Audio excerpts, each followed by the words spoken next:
Let's start. And I think we're live. Hello, everybody. This is Chris Adams. I am here with Kevin Bennett, a.k.a. French Accent. A.k.a. French Accent. And on the line with us, this time for real, that you can hear, is Mr. Keenan Baker. Yo, what's cracking? What's going on? Hello. Yeah. I'm excited because last time I do want to make an apology to everybody that we still had a lot of views for it not working. Yeah, that was strange. We just look good. We look good. I want to apologize to every single person that was like, "Hey, your stuff's not working," and I'm like, "Yes, I know," and it was all because I am an idiot. No. These computer systems are ridiculous. You know how they came up with the modern computational interface we experience today, don't you? You just said words that I don't understand. Yeah, you said you just do a bunch of big words. Okay. Interaction on the computer, right? You know how it looks, all that sort of stuff. You know how it happened? How? Steve Jobs went to India, did a bunch of hallucinogens, came back and appropriated Xerox's interface tool. Correct. And Xerox is a Greek word meaning copy. So Jobs copied the copy, and then Bill Gates, stole that from Steve Jobs. And that's why Windows is actually not as good. Yeah. So all this stuff we're on is hallucinogenic thievery. Mm-hmm. Wait. What? This is a real thing? Yeah. You didn't know? Okay, so the history of Apple. Steve Jobs worked at Xerox, and Xerox was working on the mouse and interface at the time. This is in the 70s, late 70s. Well, I think it was Steve Wozniak was at actually Xerox. Oh, was it? But I don't know. There was a Wozniak and a Jobs. So they were doing some stuff with Xerox. And what they did was they took those ideas, created Apple Computing. They created a couple of computers that were a failure, but Apple I was the one that became the hit, and it started the Apple company that we know today. But they stole all of their ideas from viewing something at Xerox, which was a prototype, and Xerox didn't see I don't know why they didn't see it, but they didn't see the benefit of it because they had an interface with a mouse input, and they even had files and subfolders, and you could before that it was all lines of code, which I remember as a kid doing the lines of code. Because I only use it. Sound like lines of coke. That came later. Well, ironically though, Jobs, before he made this appropriation, he was finding himself in India, and he did a bunch of hallucinogenic shenanigans. He came back. He did just the traditional thing because in San Francisco, it was sort of like. That's where this all went down in the drug culture, LSD shenanigans of the 60s. Boom, San Francisco epicenter. Yeah. They ended in 69 with Manson murders. Everybody's like, oh, this acid's got some bad side effects. Ooh, didn't see that coming. But, Silicon Valley never really quit. They've always been microdosing and whatnot. I mean, even Burning Man, it's mostly Silicon Valley. I mean, it's like $5,000 for a ticket. Yeah. And they're like, oh, it's no money. It's a free, no money city. Just pay $5,000 for a ticket, and we have an effigy of a human sacrifice at the end of it. Yes. Nothing metaphysically spiritual about that at all with all the rich people from Silicon Valley. Anyway, point. I remember watching the Steve Jobs movie. I don't remember. Well, they're not. I don't know if they said that stuff in there. Yeah. They're not going to tell you that part. Well, you gotta do some research and read between the lines a little bit and know where to connect the dots. So you won't directly see that Windows stole from Steve Jobs, who stole from Xerox. Yeah. But if you trace it down, because originally what happened is Windows got so big they were essentially a monopoly. But they did this because Bill Gates. He worked with Apple in a capacity that gave him access to information. And basically, he's like, oh, this will work fine for me as well. And he just kind of did what Steve Jobs did to Xerox. Yeah. And then Windows went boom, and the U.S. government almost closed him down. They declared him a monopoly. To get around that, Bill Gates gave Steve Jobs a massive amount of money so that he could develop his system as a competitor to Windows, and that's where iMacs and iPads it was iMacs and the iPod. The iPod took off. And then the iPhone, and then Apple became the biggest company in the world, and then Steve Jobs got cancer and died.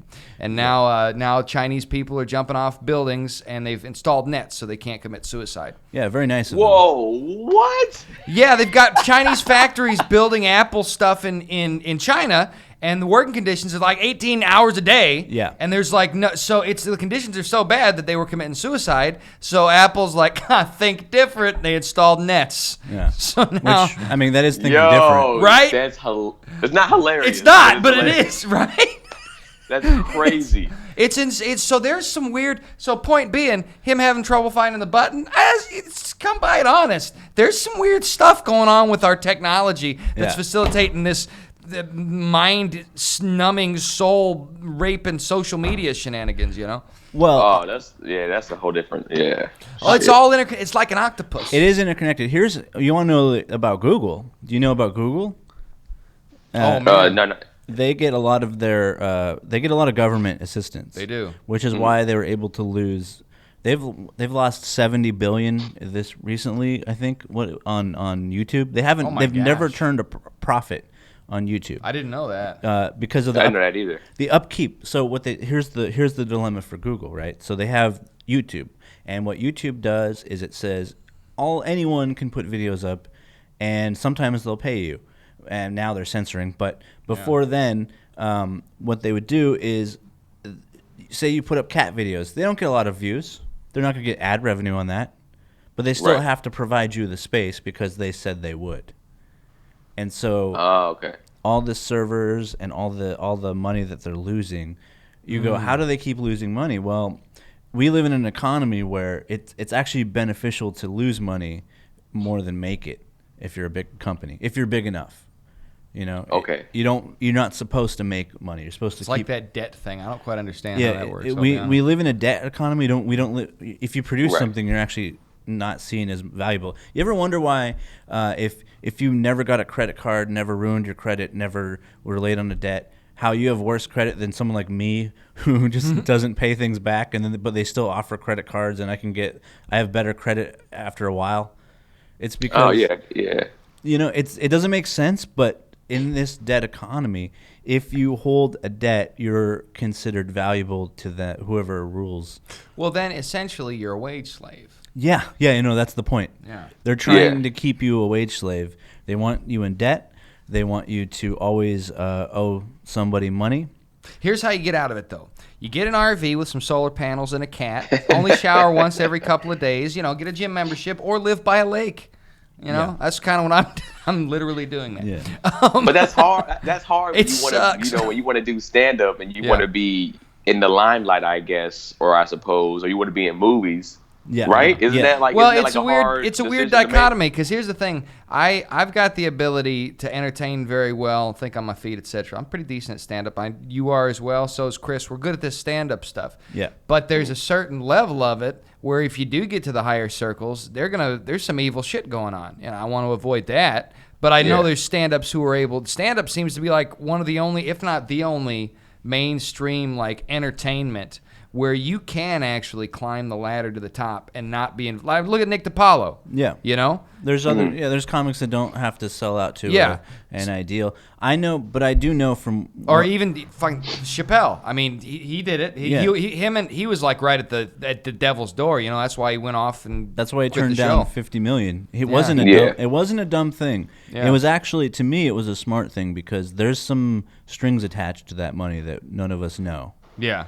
Yeah, I've heard so many different stories about it. I heard things that one of the reasons was because he was actually supposed to get a lot more money. Like his show probably got him over $500 million, and they were supposed to give him half of that. And then they were like, "Well, take this $50 million instead." It's kind of like, "What the fuck you mean take $50 million? I want at least half the money I got you, motherfuckers." Yeah, which to me makes perfect sense. Like, don't disrespect me by giving me $50 million. With people like that, just take the money. It's like, if I made you $500 million. Yeah. I'm taking 10% of my own. I did all the work here. Mm-hmm. Right.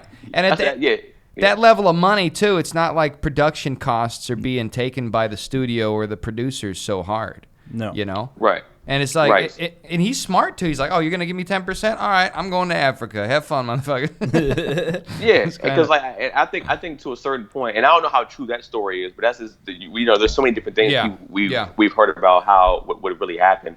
But it's like Chappelle, I think he realized too. It's like the money is like I have enough money to live comfortably. Yeah. So even if I turn this down, like I'm fine. I don't need this. I don't need huge mansions. Right. I'm living in Ohio. You know, I don't care to stay and live this quote unquote LA bougie life. You know what I'm saying? And keeping up with the Joneses, whatever you want to call it. Yeah. I've been thinking about Ohio pretty hard, honestly, because literally it is 1/4 the living cost of LA. So cut everything you pay in LA into fourths. Yeah. I don't know about Ohio. I've been up there a few times. I think it's cool. I think if I'm gonna go somewhere, it'll probably be back to the south. Yeah. Probably to like Atlanta or something like that. Okay. But Atlanta's up and coming. It is. You got to strike kind of probably now because it's probably gonna get expensive in the next 10 years, 15 years. But I mean, I'm also a Cali kid at heart, so it's like it's hard for me to want to leave this, want to leave the weather, want to leave. Yeah. Just how I just love it here. Yeah, I so feel much. You. I'm with it. No, it's a weird thing we find ourselves in. But you know, you made a really good point there. You don't have to be like some multimillionaire. I want to have enough resources to live comfortably and to pursue what I'm good at, so I can fulfill my potential. That's basically what I'm after. Yeah. I'd like to be able to raise a family, have kids, all that kind of stuff. And, there's plenty of comics who do that. Yeah. And nobody knows who they are. They're just competent. They're in the network. They're on the circuit. Yep. They make their money. They get their merchandise machine going, and they just keep at it. And I think that's doable. I mean, there's probably a good 2,000 or 3,000 guys like that in the whole scene of the U.S., if you will. That we don't even know about. Because what's the A-listers? How many are in the A-list, do you think? Not that many. It's as stand-up comedians? Yeah. The Kevs, the Jerry Seinfelds, the Sebastian, probably. Fluffy is. Fluffy's up there. And there's a few, but... I mean, it's got to be less than 1,000, right? It's maybe 15. 15? Yeah. It's close to... Yeah, I don't know how many... As A-listers, I don't know, because there's so many guys that we don't know that are they're making well into the six figures, probably well even close to the millions. Yeah. And we just don't know who they are because either how they're doing theaters every other night or bigger venues than that. They got other streams of income coming in. Because I wanted to ask you guys too, as stand-up comedians, do you want to be a road dog for the rest of your life? Do you want to have to hit the road to make your money, or do you want to? Because I know for me, I don't. Like, I don't want to have to hit the road every fucking year for stand-up. I know. All the time, heavy. Like, I want to be able to sit back, live my life with my family a little bit. Bam. Yeah. Stay like, and that's why I love LA, because LA has a great scene, or New York, of course, too. And you can stay in LA for a little bit, hit some spots when you need to, and then you also have money. Go ahead. I was gonna say, but then you can also go on the road from LA. Then you can go on the road if you need to. If you want to, like, all right, it's time for me to go back on the road. I'm going to get this new hour cracking. Let's do that, instead of saying, like, yo, I have to go on the road to make this money, or else I don't have house payments. Yeah, I like that. I'm with you. I'd like to not have to do it. For me, I'm at the point where I want to get to a level that I can depend totally on comedy for my income. And since I've done it, there's only been 3 months where I could say that was the case. Otherwise, it's just a few hundred here. Every now and again, I'll get $1,000 in a month. That's nice. Usually I'm just skating by, and I got to write articles online for a living.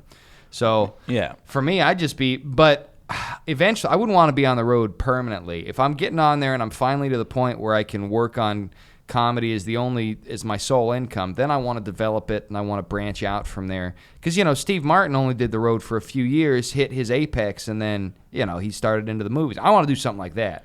You know what I mean? That of course, that seems like the goal. I would do it if it was on more of my own terms. So that's why I'm hoping to make this thing a thing. Right. Because then, you tour with a show. It's different than if you just tour with... by yourself. Well, and as well, too, if you make it in comedy, you get to the point where you build up a following enough that you can put your own resources together and you can make your own movie. Then you can just sidestep all the studio shenanigans and you don't have to get caught up in the nasty stuff in order to make a living. Yeah. And that's kind of what I'm hoping to try and do that. Yeah. Yeah, I think that's like, in this day and age, this new era of social media and the internet and stuff like that, that is probably the best way for a lot of us, instead of trying to always wait for them to sign us. Right. Because it's never based on your merit. Like, right. That's what kills me about it, is because I'll be killing it for months, meeting people, always having good shows, and then they don't even look at you. You can't say, "Hey, I'm here. I've got nobody listens." You have to be introduced by a guy, and then they're like, "All right." It's like I don't know. It's a machine, is what it is. There's so many. There's a couple guys that I know that do podcasts, and they're touring with their podcast, doing like theaters. Yeah, absolutely. And they're selling out like 800 to 1,000 seat theaters, and it's like, and just doing their podcast. And it's like, there's so many different ways to make money and sidestep the industry, like you guys were saying, in the sense of like, I mean, I want to do movies, so it's like eventually, I mean, you're gonna probably end up getting with the industry, or you're gonna film your own independent films. Yeah. But it's like, I feel like in this day and age, to make it big, you don't have to anymore. And then now you can gain your own leverage by doing that. Let's say when your podcast blows up, this thing blows up, and you got all these fans, when they come to you and be like, look, we bring this to the table. Mm-hmm. So whatever deal you're offering is probably more of a partnership than you owning me. Boom. They grab you now when we ain't making that much money. If you're not smart, that contract you signed, they own your likeness. Like literally, they own you. Yeah. So you can't even be you anymore. On something, you got to do some Prince slave shit. Writing on I'm a symbol now, because they own your fucking likeness. So it's like, and they owned him back in the day. Exactly. So it's like, it's weird. It's like, this industry is like, man, it's like, you look at it like, man, I'm tired of being broke. you're like, I'm tired of living check to check. I want to know that my rent's going to get paid. But then again, you're like, I do want to make it on my own terms, in a sense of like, whether I blow up on social media or my podcast, or like a clip goes viral and then I'm able to sell out shows because people just want to see me now. Mm-hmm. And you made between that and you're able to sell so much merch that you're making all this money. And I know for me, I probably live a little bit below my means. That's the smart way to do it. You got to live below your means. Yeah. As much as you can. Yeah. That's the way to do it. Exactly. Yeah. And I feel like I'm one of the people that kind of live like that. I don't need a whole bunch. That's smart. Every once in a while I might splurge, but it's like for the most part I don't. And it's like, even when I make that money, I'm going to be good, because I don't sit there and be like, all right, I got to spend $1,000 today. Let's go to, let's every day we go into the most expensive restaurants and buying all these sneakers and clothes. And I like, that's not my lifestyle. So it's a waste. It's a fart in the wind. Yeah. Yeah. And I guarantee you it'll happen. 'Cause I work for I work for comics now, and they find a way to do it. And it like you said, movies, you got to do movies, you got to do all these things, and that's the way. But I think for me, I'm gonna try and do the writing end of it, because I don't think.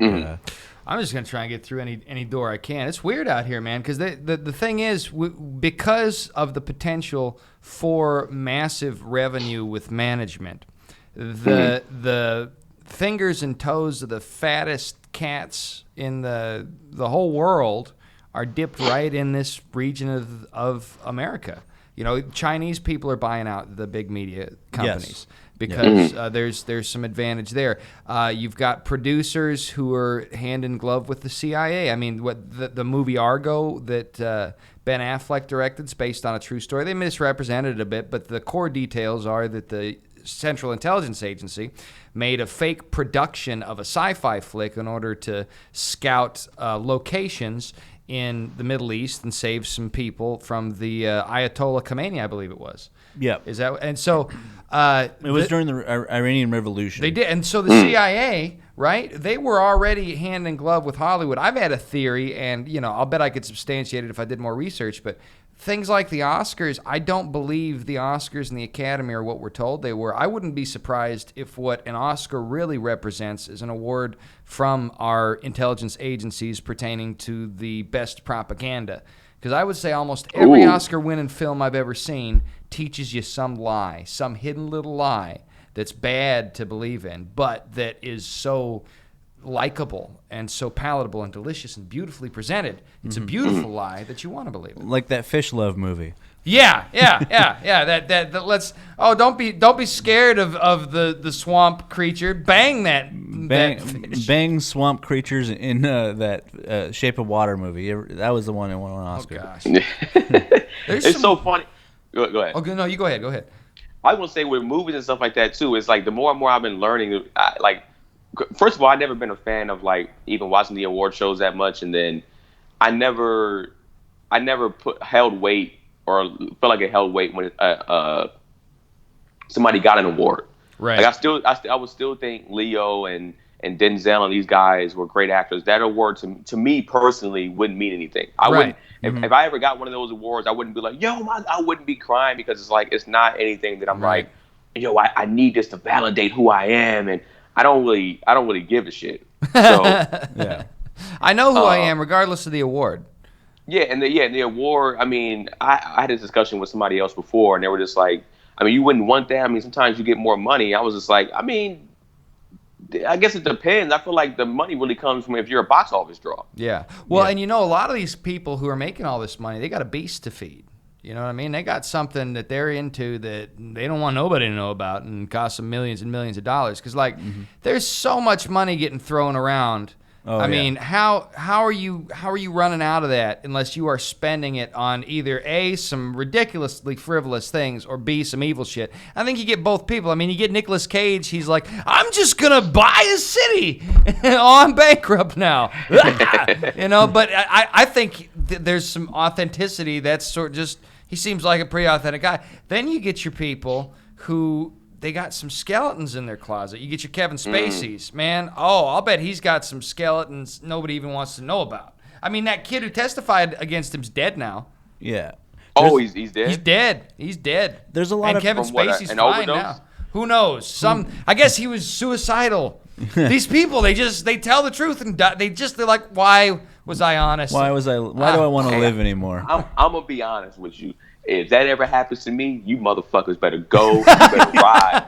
I ain't no drug addict. I ain't got none of those type of problems. They be like, yo, Keenan overdosed on some sleeping pills. I don't take sleeping pills, motherfucker. So any of those things, if they ever pop up, and because I'm being a little outspoken, these motherfuckers killed me. That's a guarantee. Same. And you might see it. I might try to leave a note on my head before I die. Oh, they got me.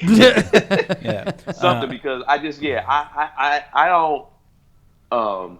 Me personally, like there's this movie. I forgot what it's called, but it's with Chadwick Boseman, the dude that played Black Panther, right? Okay. He's the one that played T'Challa, right? Right. It's this Netflix movie that he did. I forgot what the shit is called, but pretty much like he's kind of playing like an African guy again. I think he was filming at the same time as Black Panther, maybe. Okay. And his sister gets caught up in some Hollywood shit. And so he comes out here and he kind of has some tactical skills where he can fuck people up. And he comes out here and he's like, yo, like, I need to find what's going on. He starts pretty much going down this rabbit hole of like weird Hollywood shit. He starts finding out some shit. People are into some shit. And it eventually goes to like these producers and shit like that. They're like fucking kids, like selling kids and a lot of sex trafficking and stuff like that. And he goes and I think he ends up killing some people. But it's like, bro, like when I watched that movie, and I think some people might have been like, it wasn't that good. I was like, man, I looked at a whole different type of beast when I was watching it. I was just like, this shit is, I don't put nothing past a lot of people with money. When people have that much money, a lot of times they be into some weird shit, man. Yeah. Well, you just get bored, I imagine. It's like it's when you win that video game and you don't want to play it normal anymore, so you put in all the cheat codes. That's like somebody who's really rich, and them cheat codes fuck up the game. The game isn't fun with the cheat codes. It's a good novelty for a bit. So then you keep going through the cheat codes, and then eventually you mess up GoldenEye, and you got to buy a new cartridge. That's might be my experience. I think it's part of, there's a human nature component to it. There's a certain blessing in not having all the money you need, but at the same time it's hard as hell and it's depressing. But I tell you what though, so here you made me think of something. So CIA is hand in glove with Hollywood, and I think they probably have been since the Academy was established, but it's hard to prove that. Here's what I can prove is MK Ultra, which did experiments on children, and what they would do is something called SRA. Are you familiar with SRA? I'm not. Well, it's some horrible shit. It's satanic ritual abuse. And what they would do, did you ever see the movie Conspiracy Theory with Mel Gibson? Yes. No, I haven't seen that. Well, in it, he was an MK Ultra victim who was programmed in a psychological way using LSD, flashing lights, fear, psychological, archetypical baseline things. And these are things that mystery, paganistic ideologies have used for hundreds of years. CIA co-opted them a little bit. Right now, there's a TV show called Strange Angel, which shows another aspect of our government cooperating with occultic ideology in order to get a technological benefit. That was Jack Parson, who was the dude. He developed a bunch of rocket fuel stuff at JPL, Jet Propulsion Laboratories up in Pasadena, and he called himself a disciple of Aleister Crowley, who is that Satanist dude that everybody knows about. And he was hand in glove with L. Ron Hubbard. It's very funny. L. Ron Hubbard's actually kind of a King and the Duke style trickster, like out of Mark Twain, right? He stole. They did this ritual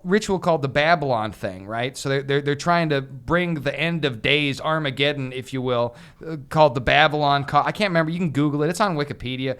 And L. Ron Hubbard is like, yeah, we'll do all this. And then he stole Jack Parsons' girlfriend and ran to Florida and tried to get away. And Jack Parsons followed him. And apparently he was such a wizard, he called up a storm. That's probably a lot of BS. But anyway, L. Ron Hubbard changed his mind.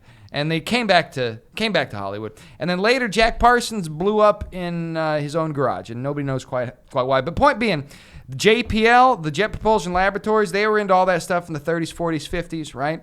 And then you had the paperclip bringing over the Nazi scientists. We all know the Nazis were doing all kinds of nasty occult stuff. Then you have the CIA later in the 60s and the 70s. They're against the Russians, and they've got to have all this LSD, and they've made all this LSD, and they're distributing it to college campuses and to tramps and to hookers, and they're using it to try and mind control people, children, right? And you have the CIA's relationship with Hollywood, which has always been kind of hand in glove. When you take a step back and look at the bigger picture, the people who are in positions of power tend to gravitate towards satanic occultic ideology, and they tend to justify that using modern terminology, which disguises their pagan cult practice as some sort of science, as some sort of knowledge pursuit. So the CIA wasn't conducting ritual abuse on children as a means of fostering occultic outcomes. They were conducting psychological experiments using psychotropics in order to counteract the Soviet threat that loomed in the distance. You see how they've couched it. So I think now, that's pretty conspiratorial stuff, but there's a lot of evidence which you can look up and you can see, there might be a connection there. So I'm not being dogmatic about it, but having looked into this sort of stuff, that movie you described with T'Challa, finding that shenanigans in Hollywood, I mean... Well, look at Disney. Yeah. Oh, my gosh. Disney and Nickelodeon are well known. Oh, yeah. For hiring convicted pedophiles. Did you see Better Off Dead? The movie, it's got John Cusack in it. It's an 80s movie. No. I feel like I don't know. I feel like I have, maybe. It's a great movie. I love the movie, but there's this guy in there named Ricky, and Ricky's this fat, slovenly dude who's the son of a mother who blows herself up because she's smoking a cigarette and drinking gasoline. It's hilarious. But that dude, that fat, slovenly dude, he's funny in the movie, and you laugh. He became some sort of producer at Nickelodeon, and he was molesting kids. Yes. Oh shit! Yeah. And then but it's public knowledge, and they hire him back. Like this one, I forget what it was. It's one. I don't know the Nickelodeon shows because that wasn't my thing. But he would always have these children's feet in his weird pictures of children's feet, and something about the feet. Young Quentin Tarantino. Well, Tarantino's another one that I know. I'm not going to say how I know, but I have some inside information on that one, unfortunately. Oh, gosh. He's not a good guy. But you can just look at that guy's chin and he's a devil-bodied shit. That man's got a Habsburg jaw like a motherfucker. I happen to have the same chin, and I am a good person. I can't go with you on that one. I can't go with you on that one. All right. Well, I'll tell you this much: your chin and face doesn't look like you've got a weird head, whereas Quentin Tarantino has a weird head. People would always say I look like Quentin Tarantino. Do they? audience members would come up, hey, you kind of remind me of like Jay Leno or Quentin Tarantino. Jay Leno, I can see. Yeah. Jay Leno, I can see. Yeah, Leno, yeah. See, you got a strong jaw. Quentin Tarantino's got a needle. Yeah, he has. It looks like he's a demon. Oh gosh, it does. But so Disney has hired convicted sexual predators. The guy who directed Powder was one. Yes, and they know it, and they hire them anyway. Yeah. Well, I think because they're a lot of times they're probably buddies with these guys, or they're probably into the same shit. Yeah. Sad, you know but what I'm true, saying? Yeah. Well, and then also too, when you do, go ahead. I was gonna say if you've ever seen An Open Secret, they talk about that. Okay. It's a documentary about that whole thing, which is where I learned about a lot of that. They talk about how there's like a group of them, and they look out for each other, and they keep hiring each other. Yeah, and it's like that's technically networking, but it's like too. It's like some of this shit is like, bro. I always felt like in some cases too, I remember they were saying some shit about just different people, and they on some ritual shit. And I don't know how true it is, so I'm not going to say it's true, but they'll be like, when it comes to certain celebrities, when you're trying to get to a certain level, they try to, if you want to get to a certain level, they offer this particular thing, and if you do it, they tape you doing it. So they always have this, and that's always the threat of releasing this if you try to speak out about some shit. Boom. That's the beast all these rich sons of bitches got to feed. That's it right there. And it's like, bruh, it's like, to me, I'm like, it's never worth that level. Whatever level that is, I don't want that. Yeah, I don't need that. Nah. I don't need to. The good thing about comedy is I think you don't have to do that. Well, here's the thing that you don't have to do that in comedy. Some do. I'm sure they do. What's his name? The Australian dude's been pulling some shenanigans. Jim Jeffries? Yeah, remember what happened to what's his name? Avi? Oh, when he did this interview and the guy taped the actual interview and showed how he made him sound different than what he said. So he's not doing anything like direct evil that way, but he's acting as a lackey for the interests of the spiders at the top. Yeah. And so I think there's comedians that skip what I think is there's no shortcuts. And if you take a shortcut to get up there quick, you basically have to cut off part of your soul, and that bites you in the ass way harder down the line. I can see. Yeah. Now that makes more sense. It was like, yo, you want to get here quicker, you want to get here by doing this. Yeah. I mean, like I said, I can't sit there and say I'm a full-on conspiracy theorist, right? But it's just like, I'm always about questions. Like we talked about this before when the podcast cut off, but question everything. Yeah, absolutely. I can't just take the knowledge from somebody that I don't know like that, or the information from somebody that's teaching me this information, especially for if we're going towards like race. I can't just take information from a bunch of people that did this to my people and then are feeding me this information now as this is the truth. Like, I don't trust you. You're a liar. So it's like, and then like, I was telling y'all before, I had this YouTube show called Keenan's Conspiracy Theories with a good friend of mine, Tony Baker. And, we did about 15, 20 episodes, and some were conspiracy, some were the truth. You know what I'm saying? And it's like it was a character that I was playing, but it was to get people to be like, yo, just think about this shit. Like some of this shit don't necessarily sit right. Some of this stuff ain't necessarily adding up, and the information that's being put out, like, do you trust the people that's giving you that information? You know what I'm saying? Always do your own research on some of this stuff. Like I don't know. For me, it's just, when it comes to the level of fame, I know people that got offered quote unquote money for sexual favors. And it's like, yo, like that right there already tells me, like, if you're offering money, then it's like you do that sexual favor. They had that in their back pocket. Whenever you want to be like, man, the industry is some bullshit. They doing this. Oh, for real? Well, that sexual favor. That sexual favor you did for me, I actually taped it. And you're like, oh, fuck. And now you out here, whatever the case may be, right? And now you can be looked at as a liar or XYZ. I don't know. Well, I'm just not a fan. Go ahead. You know what I think they ought to do? I think somebody who's been screwed this way needs to just bite the bullet, go public with it, take the shame, and name people. And, I think if a couple people start doing that, just needs to be one or two, because there's some A-listers. We're talking Tom Cruise level sons of bitches that did some bad stuff. But you know what? Everybody's talking about eating ass on stage. The backlash that they get. I got a great joke about eating ass. Sorry. All right, we'll do it. But the backlash they get is not going to be as hard as they feel. Yeah. So they're going to get some, but it's going to fade away. I mean, fucking Kevin Spacey's already out of the doghouse. So's Louis C.K. And these guys, it's even that. I mean, point being, we live in a 20.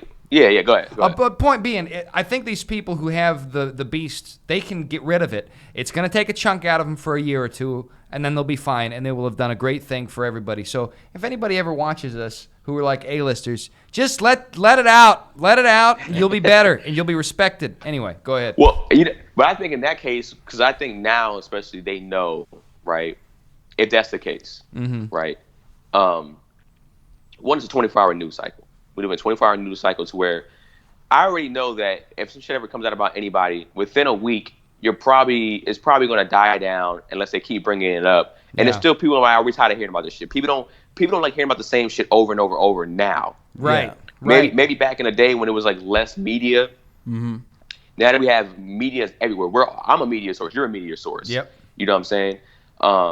So in that particular case, it's just like I think it's deeper than that. I think if that's the case, if those things happen, they can't, even if they come to speak out, they might be like, look, what do you do if you have a family? Mm-hmm. And they go, hey, we ain't gonna kill you, but that baby you just had, we're gonna murder it right in front of you. Mm-hmm. And we're gonna murder your daughter and your son and your wife and your grandparents and your parents. We're gonna keep you alive though. Oh, we're gonna make you watch us kill all of them. Now what do? Do you speak out? How do you speak out and put all that at risk? Because now, if you speak out mentally, you're fucked at that point. Yeah. You watch your family get murdered in front of you, which is probably some crazy shit they could do. You can't. How you gonna live with yourself? You're gonna probably be dead in the next week or two by suicide by watching all that shit. Yeah. So it's like I think it's that thin line. That's a good point. That's a good point. If that's the case, they know some people. I think they know at the end of the day, some people are willing to speak out, and that's probably why they'll be like, "Yo, here's the threat, bro. Like, you think if you're not afraid of this tape, that's fine. But you do have a little daughter that you love, right? That plays soccer every day on Saturdays. Yeah, let's see what happens when she gets sniped out at that fucking soccer game, and you're like, all right, fuck this shit. Yeah, you got a point there. You got that. That's where." Man, folks, if you had enough money, though, if you were a multimillionaire and had access to that money, it seems to me like you could have an eject button of some kind where you could get your family out before you said anything. Make it look like, I don't know, maybe they're under surveillance all the time. I have trouble believing all of the people who are in positions of prominence don't have the opportunity to be selfless, because not all of them lead normal lives where they have family, but there are plenty who do, and that's a pretty valid point. Guys like Rick Moranis, they just pulled out, and I they say, I just wanted to focus on my family, etc., etc. There's some guys, they were right at the top there, and they disappear. And they don't die. I think what happens is they catch wind of it, and they just this ain't me, man. I'm not built for this shit. I'm out of here. Just back out. But he pulled the ripcord, and then when you don't play ball anymore, I think that they're not afraid of you, like, because he's not playing ball at that point. Yeah, and that's my thing. I'm like, there's some shit I'm not doing. Yeah, right. I already have my morals and ethics set, so. There's nothing you can say to me about, what about $5 million? I'm like, bro, I'm not doing that. And I know how my attitude is. I have to check myself at times. I'm like, I'm one of the people that are like, get the fuck out of my face, bro, before I swing on you. Well, so it's like. You've heard that thing where they're like, oh, would you suck a dick for $1 million? No, I would never. It ain't gonna happen. Yeah. And every day that's been a thing since we were kids. Like I remember when we were kids, you always be like, we're out for $100 billion trillion. I'm like, bro, I have to live with that. That's exactly right. I will never get that taste out of my brain, and I do not want that ever. I don't care about that. I'd be like, oh look, I've got this money, but I sucked a dick. You know what show really set that in stone for me? There was I think it was called The Shield. Okay. Do you remember the dude that played the Thing in the first in the Fantastic Four, the original Fantastic Four? I think it was the show The Shield that he was on. Yeah, it was Michael Chiklis. Yeah. So it was an episode where it wasn't him, but it was like, I think one of the other officers or one of the other cats that he was with, where he was working with, he got caught by like some drug lords or some shit like that. I forgot. Don't quote me on this about how the episode went, but it was something like this. And they pretty much was like, they found his wallet. And I think before they tell you, like, never keep your wallet on you and have pictures of your family or whatever like that, because they can use that to, like, you know, terrorists, whatever, can use that as an advantage against you. Mm-hmm. And he, I guess he might have had a picture of his daughter or something in there. And it's like, this is your little girl, you want to see her? Well, this is what you got to do. And the dude, like, unzipped his pants and was like, if you want to see your family again. And he, you know, he was 100% against it, but they had a gun to his head. And it was just like, what you gonna do? Oh man! And he did what he had to do, and he was never the same after that. No. Yeah. Oh. And I mean, and this is a TV show, but I can only imagine it'll be similar in real life. It's like, bruh, like if that's not who I am, like if you gay, you probably like, this is easy work. Well, now there's a lot of rich gay guys these days. I wonder why. I'm not a mathematician or anything, but see, at that point, so like for somebody that's like, you know, not a part of that particular lifestyle, like how do you, like, I can't, like, I'm not, there's no amount of money, there's nothing, right. Like I'm not doing anything that I'm saying that's just not who I am, because like I'm real big on psyche. Mm-hmm. I'm really big on, like, you know, physically I can take a lot of damage, but I feel like mentally you can break somebody easier mentally than physically. Yeah. Oh yeah. A wounded spirit, who can bear? Yeah. Exactly. Like your bones can heal. If I break my arm, shit, I can heal from that. But you can't ever forget some shit that happened to you. You can say you can, or you can say that you can go to therapy all you want, but whatever shit that happens to you, it normally sticks with you. Now you try to move on from it. That's a whole different ball game. But bro, you're living with that shit. Yeah. You're going to have a day when you're sitting there and you're like, why is so-and-so zoned out? And it's probably because they have in that moment. Yeah, yeah. And that's it's something you can let it go, but it'll just percolate back up every now and again. Because we've all done that, where we've made mistakes or done stupid things as kids. You know, I used to terrorize birds with a BB gun when I was like 10 years old. It's horrible. Yeah, that is actually really horrible. Well, I was in Wyoming, man. I wasn't actually hunting deer, but the other guys were terrorizing deer with shotguns at 10 years old. I just had me a little BB gun. It was bad. It was bad, but you know, you can learn from that stuff and move on. And I think the bigger stuff, it's possible too. Man, it's hard though, man. You need some God-given help for that. Some crazy stuff, man. And out here, it's a different frightening ball game. And I think the key is, and a lot of people make this mistake, is they just come out unprepared and they take what they can get and they end up in porn or whatever.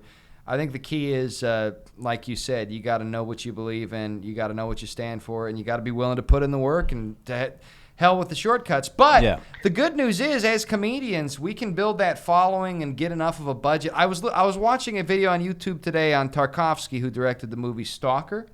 And he had to do it. He had to shoot the thing 3 times because the first time the film didn't develop right. The second time he hated the cinematography. The third time it came out all right. All 3 times they're going into these crazy but Russian chemical plants. And him and his wife and like 2 of the cinematographers died in their early 50s, 60s because they were so sick. Yeah. Ugh. But he had to keep doing this. And somebody in the YouTube interview, somebody said, I think it was him, he said that, you know, if you're a poet, all you need is a pen and paper. But if you're a filmmaker, your pen and paper is money. Yeah. You know? And shit. It's right? Isn't that, you're just like, oh, gee. But it made me feel good at the same time.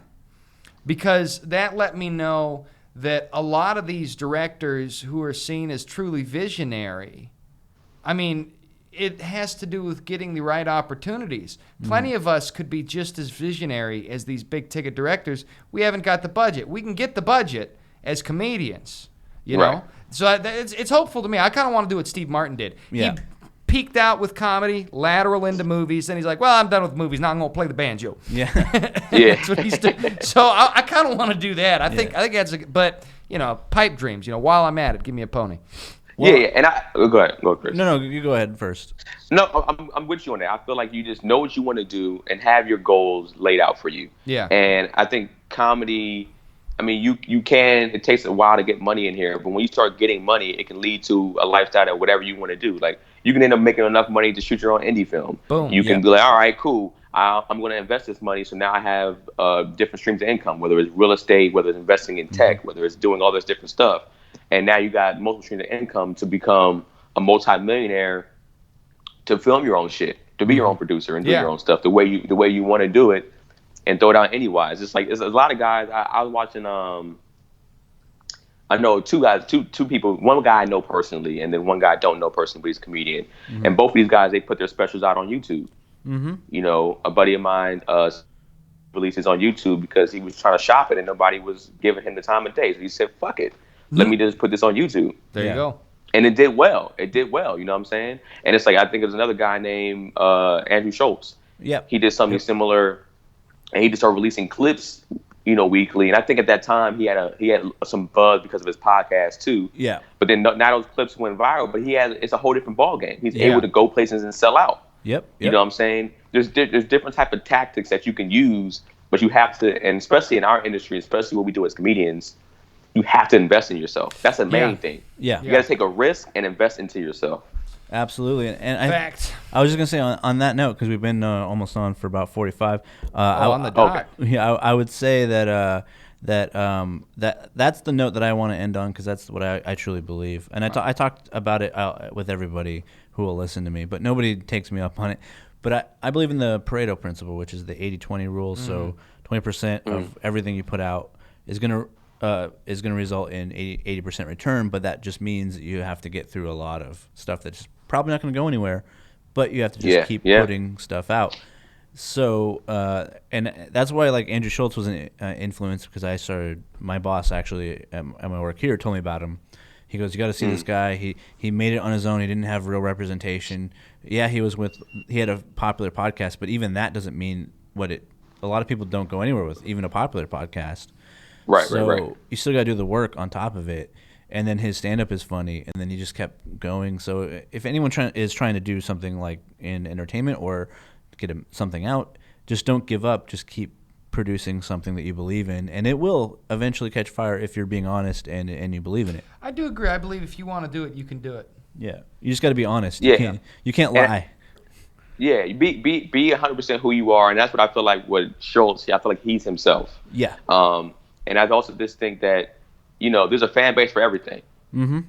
There's a fan. We might not think that, but like, bruh, if there's porn where people are getting shitted on and people are watching that, there's a fan base for every goddamn thing. You can do it. I look at one of my inspirations, honestly, is somebody like. I'm sure there is. And then and now you're gonna wrap this up. But one of my inspirations is honestly somebody like a Tyler, the Creator. Yeah. You know, Tyler, the Creator. He, you know, people weren't fucking with him at first, but he did what he did. Him and his squad, and they kept doing it. And this dude is selling mad records, and he's a multi-millionaire. He's not even 30 years old. Wow. And it's good on him. And he has no radio hits when it comes to music like that. But his clothing line is making millions of dollars a year.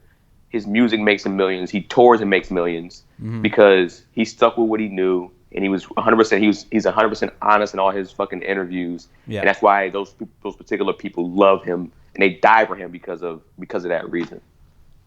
Yeah, that's a good example. Yeah, that's straightforward. Do your thing. I like it. Be who you are. Yeah. Be who you are. Yeah. I want to thank you, Keenan, for making the time to talk. That was a lot of fun today. Also, you as well. I know it's hot. Thank you, and thank you, Chris. Thank you. Yeah, and for everybody that's listening, please follow all of us. Yes, because we're all comedians. That I'm working on Tuesday. I'm going to go down to Oceanside to do headlining set over at, I don't know where it is. And Sunday I'm doing a show on North Oak, Maine in Ventura. It starts at like 2 or 3 or 4 or something. Jeff Urea is running it, and it's going to be a lot of fun. It's going to be a good time. It's a variety comedy shenanigans. I'm heading there after this. Are you anything you'd like to plug? Yeah, Sunday I got a show also in Huntington Beach. Follow my social media. The details are on there. And then I'm shooting a special in September called it's Tony Baker and Friends. Nice. And it's his thing. We're the friends. You know, we're his friends. And we're filming it. It's going to be like a little special we're going to put out. So I'm super excited about that, man. I'll give you the details for that. It's in September sometime, and y'all come through and support it, so y'all can, y'all be on tape with us, man. Be there for that magical experience. Hell yeah. Nice. Yeah, definitely. All right, so thank you all, and I appreciate everyone watching. Thank you so much, and have a good day. Au revoir.